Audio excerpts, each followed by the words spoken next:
अगर तुम दुख जान लेते तो तुम ये जान लेते कि जहां जहां सुख लिखा है वहां वहां दुख है। दुख जिसे तुम सुख कहते हो उसकी परिणति, दुख जिसे तुम सुख मानते हो उसका अंतिम फल है। बीज तो तुम सोचते हो कि तुमने आम के बोए थे, लेकिन जब फल लगते हैं तब कड़वी नीम के लगते हैं। अगर तुम जान लो तो तुम ये भी जान लोगे कि बीज जो आम के मालूम पड़ते थे आम के थे नहीं, अन्यथा आम में कैसे नीम लग जाती, वो बीज ही नीम के थे। लेकिन बीज के आसपास जो प्रचार था, बीज ने खुद तुम्हें जो समझाया था वो ये था कि मैं आम हूं। जिसने दुख का अनुभव जान लिया उसने ये जान लिया कि सभी दुख सुख का आश्वासन देकर आते, नहीं तुम उन्हें भीतरी कैसे आने दोगे। एक बार आ जाते हैं तो फिर घर में अड्डा जमा के बैठ जाते हैं। इसका यह अर्थ हुआ कि जो दुख को जान लेता है वो सुख से मुक्त होने की कोशिश करता है, दुख से मुक्त होने की नहीं। अगर तुमने दुख से मुक्त होने की कोशिश की तो तुमने दुख जाना ही नहीं। दुख से तो सभी मुक्त होना चाहते हैं, सुख सभी पाना चाहते हैं, ये तो सीधी बात है। सभी सुख पाना चाहते हैं, सभी दुख छोड़ना चाहते हैं, और सभी दुख पाते हैं, सुख किसी को मिलता नहीं। अब गणित में कहीं कठिनाई है, इसे थोड़ा समझ लेना पड़े, साफ कर लेना पड़े। सुख मत चाहो, दुख न मिलेगा। सुख चाहोगे दुख मिलेगा। अज्ञानी सुख मांगता है, दुख में फंसता है। ज्ञानी सुख मांगना बंद कर देता है, दुख का द्वार ही बंद हो गया। और जब ज्ञानी सुख मांगना बंद कर देता है और दुख का द्वार बंद हो जाता, तो जो घड़ी आती है जीवन में उसको शांति कहो, आनंद कहो, निर्वाण कहो, मोक्ष कहो, जो कहना हो, लेकिन वो सुख दुख दोनों के पार है। जन्मों जन्मों से हमने दुख का अनुभव जाना, लेकिन किस कारण हमारी भूल हमें नहीं दिख पाती। नहीं, न तो तुमने जन्मों जन्मों से कुछ जाना है, न तुमने दुख जाना है, अन्यथा भूल दिख जाती। यही भूल है कि तुम समझ रहे हो कि तुमने जाना है और जाना नहीं। अब ये भूल छोड़ो, अब फिर से आबासा से शुरू करो। अभी तक तुम्हारा जाना हुआ किसी काम का नहीं। अब फिर से आंख खोलो और देखो। हर जगह जहां तुम्हें सुख की पुकार आए, रुक जाना, वो दुख का धोखा है। मत जाना, कहना सुख हमें चाहिए ही नहीं। शांति को लक्ष्य बनाओ। सुख को लक्ष्य बनाकर अब तक रहे हो और दुख पाया है, अब शांति को लक्ष्य बनाओ। शांति का अर्थ है न सुख चाहिए न दुख चाहिए, क्योंकि सुख दुख दोनों उत्तेजनाएं हैं और शांति अनुत्तेजना की अवस्था है। और जो व्यक्ति शांत होने को राजी है उसके जीवन में आनंद की वर्षा हो जाती। जैसा मैंने कहा सुख दुख का द्वार है, ऐसा शांति आनंद का द्वार है। साधो शांति, आनंद फलित होता है। आनंद को तुम साध नहीं सकते, साधोगे तो शांति को। और शांति का कुल इतना ही अर्थ है कि अब मुझे सुख दुख में कोई रस नहीं, क्योंकि मैंने जान लिया दोनों एक ही सिक्के के दो पहलू। अब मैं दोनों को छोड़ता हूं। यही सन्यास है, ये भाव दशा सन्यास है कि मैं सुख दुख दोनों को छोड़ता हूं। जो दुख को छोड़ता है, जो दुख को छोड़ता है सुख को चाहता है, वो संसारी। जो सुख को मांगता है, दुख से बचना चाहता है, वो संसारी। जो सुख दुख दोनों को छोड़ने को राजी है, वो सन्यासी। सन्यासी पहले शांत हो जाता है, लेकिन सन्यासी की शांति संसारी को बड़ी उदास लगेगी। मंदिर का सन्नाटा मालूम होगा, वो कहेगा ये तुम क्या कर रहे हो, जी लो, जीवन थोड़े दिन का है, ये राग रंग सदा न रहेगा, कर लो, भोग लो। उसे पता ही नहीं कि शांति का जिसे स्वाद आ गया, उससे सुख दुख दोनों ही तिक्त और कड़वे हो जाते। और शांति में जो स्थिर होता गया, शांति यानी ध्यान, शांति में जो स्थिर होता गया, बैठती गई जिसकी ज्योति शांति में, तार जुड़ता गया, एक दिन अचानक पाएगा आनंद बरस गया है। शांति है साज का बिठाना, और आनंद है जब साज बैठ जाता है तो परमात्मा की उंगलियां तुम्हारे साज पर खेलनी शुरू हो जाती। शांति है स्वयं को तैयार करना। जिस दिन तुम तैयार हो जाते हो उस दिन परमात्मा से मिलन हो जाता है। इसलिए हमने परमात्मा को सच्चिदानंद कहा है। वो सत है, वो चित है, वो आनंद है।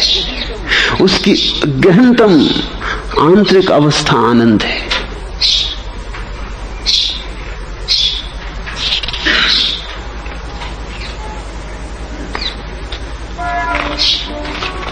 चौथा प्रश्न, क्या बुद्ध पुरुष के होते हुए भी साधक को अपना समाधान स्वयं ही खोजना अनिवार्य है? समाधि उधार नहीं हो सकती, कोई तुम्हें दे नहीं सकता। कोई देता हो तो भूल के लेना मत, वो झूठी होगी। समाधि तो तुम्हें ही खोजनी पड़ेगी, क्योंकि समाधि कोई बाह्य घटना नहीं, तुम्हारा आंतरिक विकास है। धन मैं तुम्हें दे सकता हूं, धन बाहरी घटना है, लेकिन ध्यान रखना जो बाहर से दिया जा सकता है वो बाहर से छीना भी जा सकता है। कोई चोर उसे चुरा लेगा। अगर दिया जा सकता है तो लिया जा सकता है।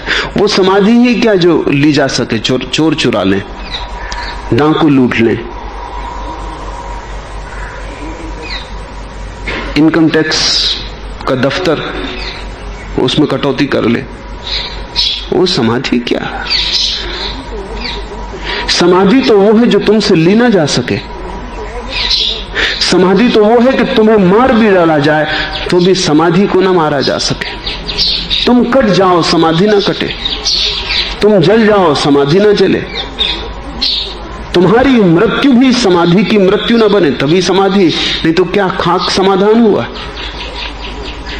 तो फिर ऐसी समाधि तो कोई भी दे नहीं सकता, तुम्हें खोजनी होगी। बुद्ध पुरुष भी नहीं दे सकते। अनिवार्य है कि तुम अपना विकास खुद खोजो। हाँ, बुद्ध पुरुष सहारा दे सकते, उनकी मौजूदगी बड़ी कीमत की हो सकती है। उनकी मौजूदगी में तुम्हारा भरोसा बढ़ सकता है। ऐसे ही जैसे माँ मौजूद होती है तो छोटा बच्चा खड़े होने की चेष्टा करता है, उसे पता है अगर गिरेगा तो माँ संभालेगी। माँ नहीं चल सकती बेटे के लिए, बेटे को ही चलना पड़ेगा। बेटे के पैर ही जब शक्तिवान होंगे तभी चल पाएगा, माँ के मजबूत पैरों से कुछ ना होगा। लेकिन माँ कह सकती है कि हाँ बेटा चल, डर मत, मैं मौजूद, गिरेगा नहीं। माँ थोड़ा हाथ का सहारा दे सकती, खड़ा तो बेटा अपने ही भरोसे पर होगा, अपने ही बल पर होगा। लेकिन माँ की मौजूदगी एक वातावरण, एक परिवेश देती, उस परिवेश में हिम्मत बढ़ जाती। मनोवैज्ञानिकों ने बहुत अध्ययन किए, अगर बच्चों के पास परिवेश न हो प्रेम का तो वो देर से चलते, अगर प्रेम का परिवेश हो जल्दी खड़े होने लगते। अगर प्रेम का परिवेश न हो तो उन्हें बहुत देर लग जाती है बोलने में, अगर प्रेम का परिवेश हो तो वो जल्दी बोलने लगते। अगर उन्हें प्रेम बिल्कुल भी न मिले तो वो खाट पर ही पड़े रहते हैं, वो पहले से ही रुग्ण हो जाते, फिर वो उठ नहीं सकते, चल नहीं सकते। किसी ने भरोसा ही ना दिया कि तुम चल सकते हो। बच्चे को पता भी कैसे चले कि मैं चल सकता हूं? उसका कोई अनुभव नहीं, कोई पिछली याद नहीं। बच्चे को पता कैसे चले कि मैं भी बोल सकता हूं? उसने अपने कंठ से कभी कोई शब्द निकलते देखा नहीं। हाँ, अगर प्रेम का परिवेश हो, कोई उसे उकसाता हो, सहारा देता हो, कोई कहता हो घबराओ मत, आज नहीं होता है कल हो जाएगा। ऐसे ही हम भी चले थे, ऐसे ही हम भी गिरे थे। ऐसी चोट खानी ही पड़ती है, ये कोई चोट नहीं, ये तो शिक्षण है। ऐसा कोई सहारा देता हो, प्रेम की हवा बनाता हो तो चलना आसान हो जाता है, उठना आसान हो जाता है, बोलना आसान हो जाता है। जो छोटे बच्चे के लिए सही है वही साधक के लिए भी सही। साधक छोटा बच्चा है आत्मा के जगत में। बुद्ध तुम्हें देते नहीं, दे नहीं सकते, सिर्फ तुम्हारे चारों तरफ एक प्रेम का परिवार बना सकते। उस हवा में बहुत कुछ घट जाता है। तुमने कभी सोचा, कभी निरीक्षण किया, अगर 10 आदमी प्रसन्न चित्त से बैठे हो, हंस रहे हो, गपशप कर रहे हो, तुम उदास भी हो, तुम जल्दी ही उदासी भूल जाते। उनकी हंसी संक्रामक हो जाती,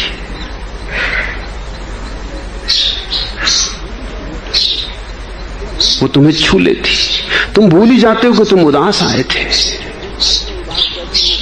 10 आदमी उदास बैठे हो, कोई मर गया हो, रो रहे हो, तुम गीत गुनगुनाते रास्ते से जा रहे थे, अचानक किसी ने कहा कि कोई मर गया परिचित, वहां घर में गए हो, तुम एकदम उदास हो गए, हृदय बैठ गया, जैसे श्वास बंद हो गई, खून बहता नहीं, जम गया। क्या हो गया? एक हवा है वहां उदासी की। इसलिए परिवार बनाए हैं बुद्धों ने। बुद्ध ने संघ बनाया। बुद्ध ने संघ के 3 सूत्र बनाए। पहला सूत्र था बुद्धम शरणम गच्छामि, कि मैं बुद्ध की शरण जाता हूं। लेकिन बुद्ध जब तक जीवित है तब तक यह आसान होगा। बुद्ध के जीवित न होने पर साधारण आदमी को मुश्किल हो जाएगा कि जो बुद्ध नहीं है उनकी शरण कैसे जाऊं। कहीं दिखाई नहीं पड़ते, अदृश्य हैं, चरण ही नहीं दिखाई पड़ते, तो शरण कैसे जाऊं।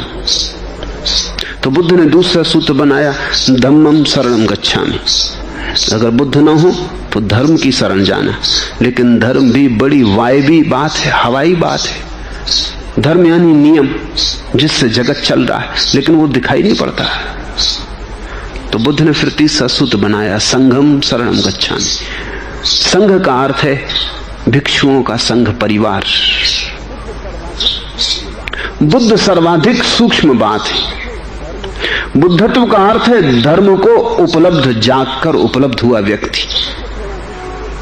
फिर बुद्ध से थोड़ा नीचे आए तो नियम, गणित, विज्ञान की बात है, धर्म। फिर उससे और नीचे आए तो संघ, परिवार।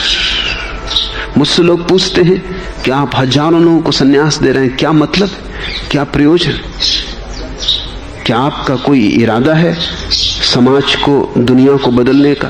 बिल्कुल नहीं है। समाज को बदलने का कोई इरादा नहीं, दुनिया को बदलने का कोई इरादा नहीं। दुनिया कभी बदलती नहीं, बदलने की कोई जरूरत भी नहीं, क्योंकि दुनिया भी चाहिए जिनको उस ढंग से रहना है, उनके लिए वैसी दुनिया चाहिए, उतनी स्वतंत्रता चाहिए। बाजार को मिटा दोगे अच्छा ना होगा, रहने दो। कुछ लोगों को बाजार चाहिए, वो बाजार में ही जी सकते हैं, वो बाजार के कीड़े, उनको कहीं और ले जाओगे वो मर जाएंगे। संसार जिनको चाहिए उनके लिए संसार है। नहीं, ये जो हजारों लोगों को मैं संन्यास दे रहा हूं, ये एक संघ है, एक परिवार है, एक हवा है। जहां 10 सन्यासी बैठेंगे वहां रंग बदल जाएगा। इसलिए तुम्हें लाल रंग दिया है, वो अग्नि का रंग है, वो लपट का रंग है, जिसको दादू लौ कह रहे हैं उसका रंग। जहां 10 सन्यासी बैठेंगे वहां रस बदल जाएगा, वहां चर्चा बदल जाएगी, वहां हवा और हो जाएगी। तुम बात परमात्मा की करोगे, तुम बीज परमात्मा के बोओगे, तुम नाचोगे, तुम गाओगे, तुम उत्सव मनाओगे। वो जो उदास भी आया था, थका मांदा आया था, पुनरुज्जीवित हो उठेगा। एक परिवेश चाहिए। बुद्ध सिर्फ परिवेश देते, इशारा देते, सहारा देते। चलना तुम्हें, पाना तुम्हें, खोजना तुम्हें। मोक्ष कोई दूसरा दे भी कैसे सकता है, अन्यथा वो क्या खाक मोक्ष होगा। वो तुम्हारा अंतर विकास है, वो तुम्हारे अंतरतम की आत्यंतिक अवस्था है। इससे निराश मत होना, उसे सहारा दिया जा सकता है, उसे बड़ा सहारा दिया जा सकता है। और अगर तुम अपने गुरु के प्रेम में हो तो सहारा ही सहारा है।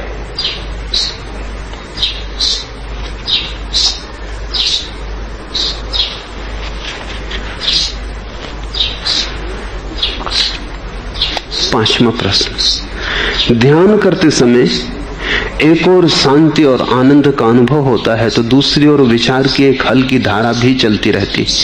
इस हालत में अनुभूत शांति मन का धोखा है क्या? मन बहुत अद्भुत है, वो कभी शक नहीं करता। अगर दुख हो तो वो कभी नहीं पूछता कि मन का धोखा है, क्रोध हो कभी नहीं पूछता कि मन का धोखा है। लेकिन अगर थोड़ी शांति मिले तो भरोसा नहीं आता, मन पूछता है धोखा होगा।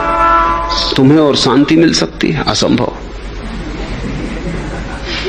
तुम और आनंद अनुभव कर सकते हो? ये हो ही नहीं सकता, जरूर कहीं कोई भूल हो रही। तुमने अपने पे कितनी आस्था खो दी, तुमने अपने भाग्य को बिल्कुल अंधकार के साथ जोड़ रखा है, तुमने विषाद को नियति बना लिया है। अगर उस विषाद के क्षण में कभी एक सूरज की किरण भी उतरे तो तुम मानते हो सपना होगा। सूरज की किरण मुझ पर उतर सकती? हो ही नहीं सकता। अंधेरा ही उतर सकता है तुम पे। ऐसा तुमने भरोसा क्यों कर लिया है? और अगर ये भरोसा तुम्हारा है तो ऐसा ही होगा, क्योंकि तुम्हारा भरोसा ही तुम्हारा भाग्य बन जाता। सूरज की किरण उतरेगी तो तुम स्वागत न कर पाओगे, तुम संदेह से देखोगे। अंधेरा आएगा तुम छाती से लगा लोगे, स्वभावता अंधेरा बढ़ेगा। सूरज की किरण धीरे धीरे कम आएगी, जहां स्वागत ही ना होता हो वहां आने का भी क्या प्रयोजन है। जहां अतिथि की तरह सम्मान न होता हो वहां परमात्मा भी धीरे धीरे बचने लगेगा, क्योंकि परमात्मा तुम्हारे द्वार पर आ जाए तो ये पक्का है, तुम भरोसा ना करोगे कि ये परमात्मा हो सकता है। हो सकता है पीछे के दरवाजे से भाग के तुम पुलिस में रिपोर्ट लिखवाओ, पता नहीं कौन खड़ा। परमात्मा तो हो ही नहीं सकता, कोई ना कोई झंझट आ गई। परमात्मा और हमारे द्वार पर। तुमने क्यों अपने को इतना दीन समझ लिया है? तुमने क्यों इतने को अपना दुर्बल मान लिया है? तुम क्यों इतने अपने शत्रु हो गए हो? अब दो घटनाएं घट रही हैं।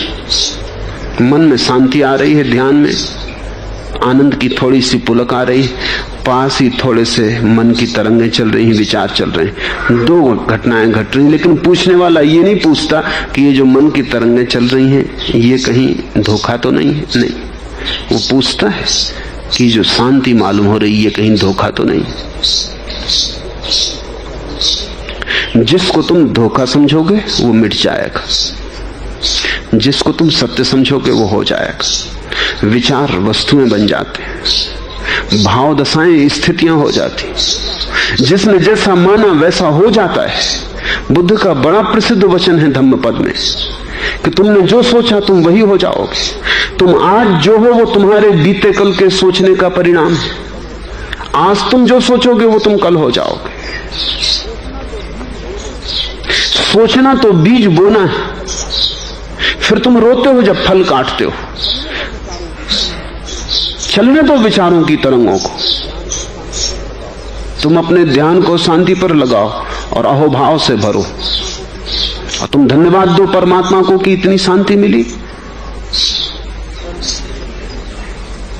परम कृतज्ञ हो जाओ, शांति रोज बढ़ने लगेगी। जितनी शांति बढ़ेगी उतनी ही मन की जो तरंगे हैं वो कम होने लगेंगी, क्योंकि वही तो ऊर्जा है जो अब शांति बनने लगेगी। मन उसको पा ना सकेगा। एक दिन तुम अचानक पाओगे कि मन की सब तरंगें खो गई, वो कोलाहल अब होता ही नहीं, वो रास्ता ही चलना बंद हो गया, उस पर कोई यात्री नहीं गुजरते। अब वहां विचारों का कोई आवागमन नहीं है, अब गहन शांति तुम में विराजमान हो गई। लेकिन अगर तुमने शांति पर संदेह किया तो जल्दी ही तुम पाओगे जो ऊर्जा शांति की तरफ बहती थी वो विचारों की तरफ वापस बहने लगी। ये संदेह उन्हीं विचारों से आ रहा है। वो जो किनारे पर चलते हुए थोड़े से विचार की तरंगे हैं वही आखिरी कोशिश कर रही हैं अपने को बचाने की। वो तुम्हारे मन को आच्छादित कर रही, वो कह रही हैं कि क्या शांति, शांति हो ही नहीं सकती, शांति कभी किसी को हुई। पश्चिम का एक मनोवैज्ञानिक इधर कुछ महीनों पहले मेरे पास था, बहुत विचारशील व्यक्ति है। उसने मुझे कहा कि मैं मान ही नहीं सकता कि मन कभी शांत हो सकता है, ये अस्वाभाविक है। मन में विचार का चलना तो ऐसे ही जैसे शरीर में खून का बहना, और मनोविज्ञान मानता ही नहीं कि कभी ऐसी घड़ी आ सकती है कि मन में विचार न चले। ये तो ऐसे ही होगा जैसे कि शरीर में खून न बहे तो आदमी मर जाए। विचार की गति तो रहेगी ही। मैंने उन्हें कहा कि थोड़ा प्रयोग करो। अब कोई उपाय नहीं तुम्हें समझाने का, फिलहाल तुम थोड़े प्रयोग करो, शायद किसी दिन क्षण भर को भी मन में विचार रुक जाएं। तो जो क्षण भर को हो सकता है वो 2 क्षण को भी हो सकता है, 3 क्षण को भी हो सकता है। फिर हम आगे बात करेंगे। संयोग की बात, कोई 15वें 16वें दिन वो घटना घटी कि कोई कुछ क्षणों के लिए विचार बंद हो गए होंगे ध्यान में। वो व्यक्ति भागे हुए आए और उन्होंने कहा, मैं ये मान ही नहीं सकता, ये असंभव है। अब ये हो गया है तो भी नहीं मान सकते, ये असंभव है। वो कहने लगे कि जरूर मैंने कल्पना कर ली होगी।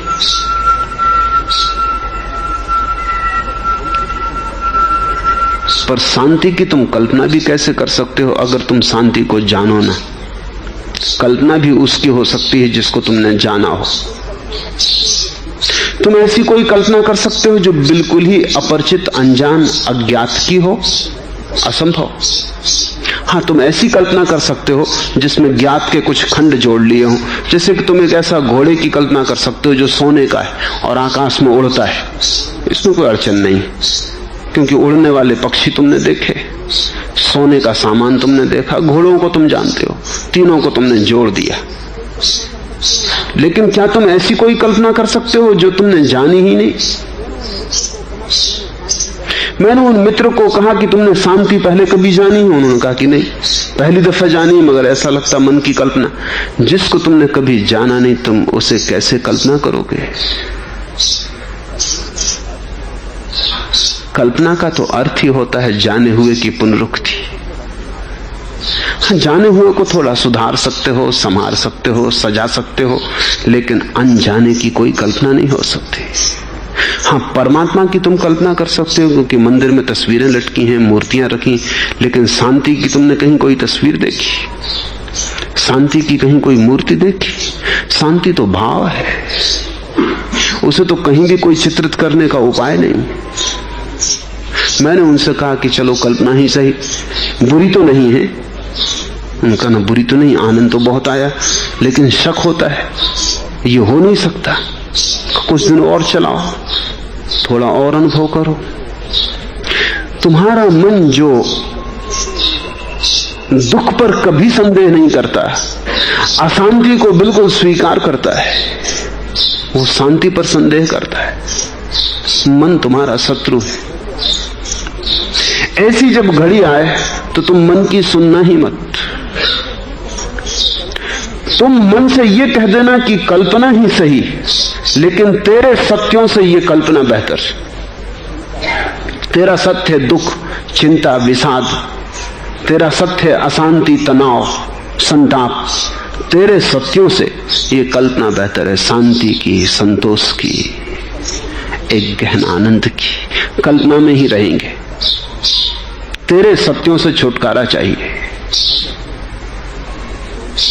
अगर तुम अपने ध्यान को, इस शांति को स्वीकार करने के लिए राजी कर सको और तुम्हारा सारा ध्यान शांति की तरफ लग जाए और तुम्हारी जीवन ऊर्जा शांति को पल्लवित करने लगे, पोषित करने लगे, भोजन देने लगे, तो जल्दी ही तुम पाओगे कि जो तुम्हें आज कल्पना जैसी लगी है वही जीवन का सबसे बड़ा सत्य हो जाती, और जिस मन को तुमने सत्य समझा था वो सिर्फ एक अतीत का सपना हो जाता है। मन सपना है, लेकिन सपना बहुत पुराना है, उसकी बड़ी गहरी जड़ें तुम्हारे भीतर। और शांति सत्य है, लेकिन वो बिल्कुल नया पौधा है, आज ही अवतरित हुआ है।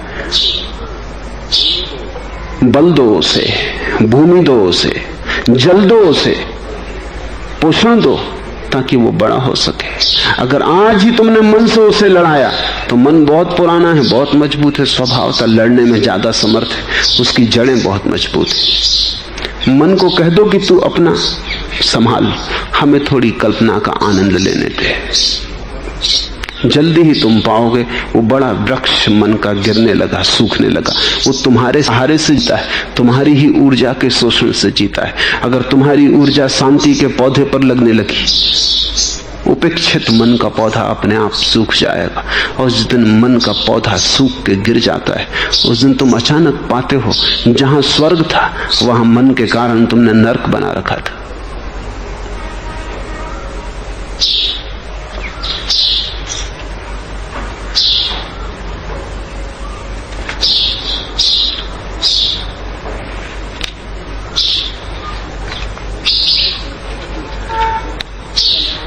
छठवां प्रश्न, कल आपने समझाया कि सुख पूर्वक सुरति से समाधान घटता है, परंतु मुझे तो बड़े प्रयास, अभ्यास और श्रम से गुजरना पड़ रहा है। क्यों?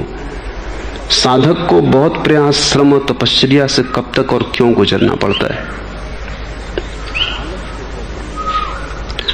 आलस्य हो मन में तो छोटी छोटी चीजें बड़ा प्रयास मालूम होती। तुम्हारी व्याख्या की बात है, कुछ भी तुम्हें श्रम नहीं करना पड़ रहा है। मैं तुमसे कहता हूं कि मेरे निकट जो लोग साधना में लगे हैं, पृथ्वी पर सबसे कम श्रम उन्हें करना पड़ रहा है। तुम्हें श्रम का कुछ पता ही नहीं, मगर महाआलसी व्यक्तित्व हो तो छोटी छोटी बातें श्रम मालूम पड़। कर क्या हो तुम? किस बात को तुम बार बार कहते हो कि बड़े प्रयास? कौन सा बड़ा प्रयास कर रहे हो? थोड़ा नाच लेते हो, इसको बड़ा प्रयास कहते हो? नाचना प्रयास है? नाचना तो आनंद है, लेकिन तुम्हारी दृष्टि गलत है। आनंद को प्रयास समझोगे, चूक गए। नाचना तो उत्सव है, एक रसपूर्ण घटना है। प्रयास क्या है? अगर नाचना भी प्रयास है तो फिर अप्रयास क्या होगा? अगर मैं तुमसे कहूं खाली बैठे रहो तो भी तुम कहते हो बड़ा प्रयास करना पड़ता। खाली बैठे रहो, आंख बंद करके बैठो, बड़ा प्रयास करना पड़ता। तुम्हारे आलस्य का कोई अंत नहीं मालूम पड़ता, और तुम इसे बड़ा गौरवपूर्ण समझ रहे हो कि बड़ा प्रयास कर रहे हो। मैंने सुना कि गांव में वन महोत्सव चल रहा था